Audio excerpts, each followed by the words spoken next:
In our previous video, we explained how to register and install Expand eziSALES app. So let's start with today's video. Let's see how to create leads and contacts. Before using the app, you need to sync the data. Why? It will make sure the data in the app can be synced with the system. Click on the triple bar, then click on the settings. Then there are two sync buttons. We have to click on both of them. Now you might wonder, why are we syncing the data? Syncing the data means bringing the data from the ERP into your device. Now let's see how to create leads. Click on the leads and then click on the add button at the bottom right of lead dashboard. Put a deal name and then contact.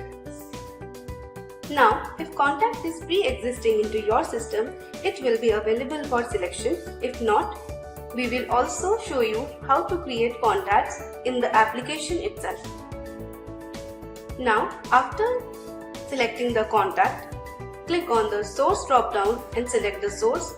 Select the stage, and if you want, you can put a short summary or a note and also attach images or any details that you want. Then you have to define a follow-up date that can be selected from the calendar option. Then you put the amount and then click on save. Now if all the details are filled correctly, click on the sync button at the lead summary page.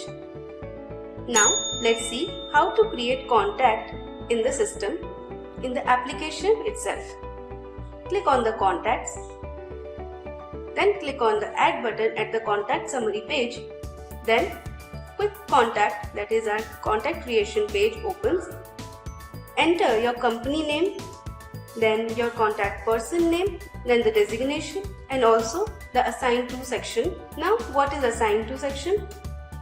In the assign to section, you will tag a person in your sales team who will be assigned this contact, and he will be in charge of all the follow-ups for this contact. Now put mobile number, email, address, and also you can put other advanced details in the advanced tab like your date of birth, date of anniversary, GST number and PAN number. If all the details are filled correctly, then you can click on save. Now you have to sync the contact so that this contact is available for selection in the lead creation. Now your contact is created successfully.